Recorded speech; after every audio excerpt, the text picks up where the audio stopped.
नमस्कार विद्यार्थी मैत्रिणींनो, अंगणवाडी मुख्य सेविका अर्थात ICDS अंगणवाडी पर्यवेक्षिका या पदासाठीची एक्झाम झालेली आहे।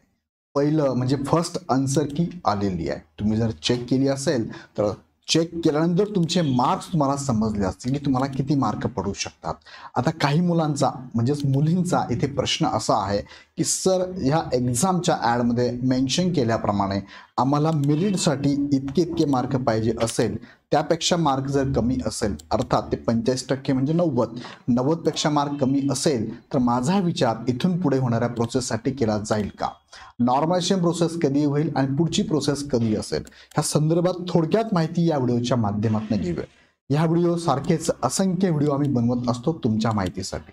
तुम्हाला आवडले तर कमेंटमध्ये कळवत चला, आवडले तर लाईक पण करा आणि तुमच्या मित्रांपर्यंत व्हिडिओ पाठवून त्यांनाही सबस्क्राईब करायला लावा। सो इथून पुढचे सुद्धा व्हिडिओ तुम्हाला इन्फॉर्मेटिव्ह व्हिडिओ बघायचे असेल तर चॅनल लगेच सबस्क्राईब करून ठेवा।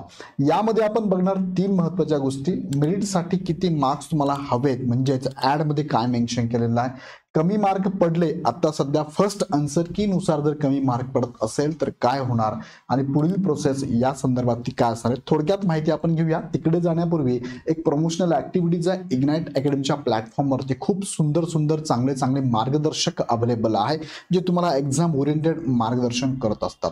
बऱ्याच मुलांनी बॅचेस लावलेले आहेत, या बॅचेसमधून बऱ्याच विद्यार्थ्यांना फायदा पण झाला आहे। सो तुम्ही पण आगामी काळामध्ये जर या एक्झामसाठी किंवा येणाऱ्या सरळ सेवेच्या एक्झामसाठी तयारी करत असाल तर तुमच्यासाठी इग्नाइट अकॅडमीची ही लाईव्ह प्लस रेकॉर्डेड बॅच आहे। 25% ऑफ मध्ये आता सध्या 1499 प्लस GST मध्ये अवेलेबल आहे। सो आता तुम्ही बॅच लगेच घेऊ शकता।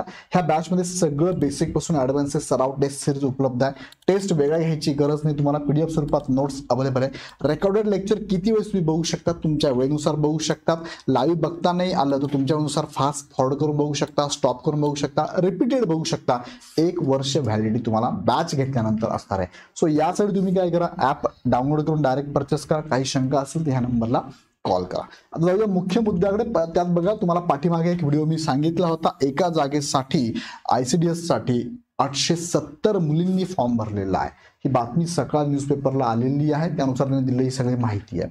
पण एका जागेसाठी जर 102 पदांसाठी टोटल 88,768 विद्यार्थिनींनी फॉर्म भरला, याचा अर्थ एका जागेला 870 विद्यार्थी, पण ऍक्च्युअल एक्झामला आलेले विद्यार्थी आपण असं समजूया की 800 मुली एका जागेसाठी कॉम्पीट करणाऱ्या होत्या। ह्या 800 म्हणजे 799 विद्यार्थ्यांना मागे टाकून तुम्हाला पुढे यायचं होतं, लक्षात घ्या। त्यामध्ये समांतर आरक्षण ते अजून तो बराचसा मुद्दा आहे, पण एक सरासरी तुम्हाला सांगतोय। आता यामध्ये तुम्हाला माहिती आहे की हे जे पद आहे, ह्या पदाची जी ॲड आहे, ह्या ॲड मध्ये जर आपण बघितलं तर ह्या ॲड मध्ये महत्त्वाचा मुद्दा आहे 6व्या क्रमांकाचा। शासन निर्णयाप्रमाणे गुणवत्ता यादीमध्ये काय सांगितलंय तुम्हाला, गुणवत्ता यादी, अजून गुणवत्ता म्हणजे मेरिट लिस्ट त्याला म्हणतो आपण। मेरिट लिस्ट लागली आहे का, नाही। मेरिट लिस्ट कधी लागते, फायनल लागते, लक्षात घ्या। गुणवत्ता यादीमध्ये अंतर्भाव करण्यासाठी उमेदवारांनी एकूण गुणांच्या किमान 85% गुण प्राप्त करणे आवश्यक राहणार आहे। म्हणजे आता तुम्ही बघताय फर्स्ट आन्सर शीट आलेली बघा, फर्स्ट आन्सर शीट आहे, त्यामध्ये बऱ्याचशा विद्यार्थ्यांना जर कमी मार्क आहे, फॉर एक्झाम्पल 90 पेक्षा कमी, फॉर एक्झाम्पल 88 किंवा 90 पेक्षा कमी म्हणूया आपण, तर 88 एक उदाहरणार्थ घेतलं मी। त्यानंतर तुमचं सेकंड आन्सर की येणार आहे का, यस येणार आहे। त्यानंतर तुमची थर्ड आन्सर की म्हणजे फायनल आन्सर की येणार आहे, ही फायनल आन्सर की असेल। आता कधी सेकंड आन्सर की पण फायनल करतात किंवा थर्ड आन्सर की फायनल करतात, ओके। मग ही आल्यानंतर फायनल जे मेरिट लागेल म्हणजे याच्यानंतर तुमचं नॉर्मलायझेशन होणार, त्यानंतर तुमचं काय होणार आहे, नॉर्मलायझेशन होणार आहे। आणि हे नॉर्मलायझेशन प्रोसेस झाल्यानंतर तुमचे जे मार्क येतात आफ्टर नॉर्मलायझेशन, जे मार्क येतात हे ऍक्च्युअल तुमचे मार्क पकडूया आपण, हे ऍक्च्युअल तुमचे मार्क, आणि ह्या मार्काच्या आधारेच तुमचा विचार केला जातो की तुम्हाला मेरिटमध्ये कन्सिडर करायचं की नाही। माझा मुद्दा नीट लक्षात घ्या। म्हणजे नॉर्मलायझेशन मध्ये सुद्धा 90 पेक्षा कमी मार्क पडलेल्या मुलांची लिस्ट असते ना, मला त्यांनी समजून जायचं की आफ्टर नॉर्मलायझेशन म्हणजे जी पुढील प्रोसेस तुम्हाला मी आता सांगून टाकली, मी पुढील प्रोसेस काय असतं तुम्हाला मी आता सांगून टाकली।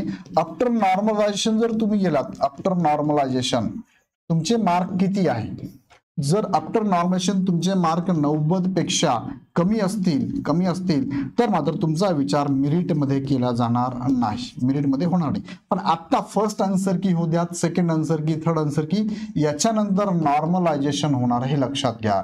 मग काहींचा जर प्रश्न असेल की सर मला आता फर्स्ट आन्सर की नुसार मला जर 90 पेक्षा कमी मार्क आहे तर माझा विचार पुढे केला जाईल का, 90 किंवा 90 पेक्षा कमी आहे तर यस 100% तुमचा सेकंड आणि थर्ड आन्सर की पर्यंत नॉर्मलायझेशन पर्यंत विचार केला जाईल. आणि नॉर्मलायझेशनची जी लिस्ट लागते ना, यामध्ये सगळ्याच विद्यार्थ्यांचे 1 पासून एंड पर्यंत सगळ्या विद्यार्थ्यांचे मार्क पण टाकले जातात, तुम्हाला मार्क कळतात. आणि मग त्याच्यानंतर जी मेरिट लिस्ट येते, जी मेरिट लिस्ट लावली जाते तिच्यामध्ये 90 किंवा 90 पेक्षा मार्क असणाऱ्या विद्यार्थ्यांचा समावेश होत नाही. आता आहे किती प्रोसेस नाही, आफ्टर नॉर्मलायझेशन ही प्रोसेस होणार आहे. सो पुढे हे झाल्यानंतर नॉर्मलायझेशन झाल्यानंतर तुमचा मेरिट लिस्ट लागेल. मेरिट लिस्ट लागल्यानंतर तुमचं डीव्ही होणार, डॉक्युमेंट व्हेरिफिकेशन होणार.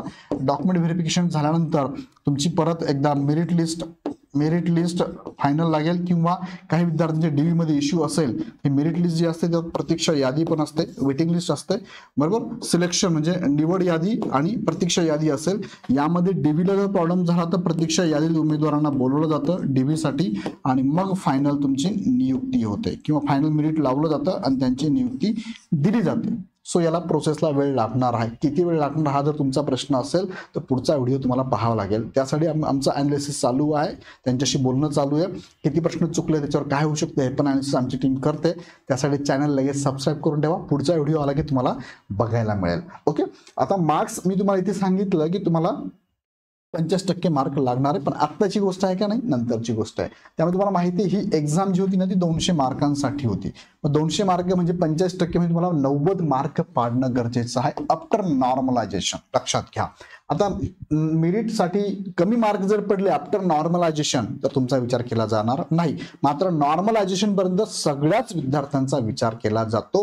फायनल लिस्ट लावल्यानंतर तो विचार केला जात नाही. सो याबद्दल अजून काही शंका असेल तर कमेंटमध्ये नक्की कळवा. आणि माझ्या व्हिडिओतून प्रॉपर तुम्हाला जो मेसेज द्यायचा होता, जी मला इन्फॉर्मेशन द्यायची होती ती प्रॉपर कळली का नाही ते पण मला कमेंटमध्ये नक्कीच कळवा. आणि अशाच प्रकारे नवनवीन व्हिडिओ बघण्यासाठी चॅनल लगेच सबस्क्राईब करा. आणि येणाऱ्या सरळ सेवेची तयारी तुम्हाला जर करायची असेल, तुमच्या मित्रांना तयारी करायची असेल तर त्यांना लगेच ही बॅच जॉईन करायला लावा. ॲप डाउनलोड करून डायरेक्ट परचेस करा, किंवा काही शंका असेल तर आमचा हेल्पलाईन नंबर आहे, ह्या हेल्पलाईन नंबरला आपण कॉल करून माहिती घेऊ शकता. आणि अशाच प्रकारे व्हिडिओ बघण्यासाठी चॅनल नक्की सबस्क्राईब करा, व्हिडिओ आवडता लाईक नक्की करा. भेटूया नेक्स्ट व्हिडिओमध्ये. धन्यवाद.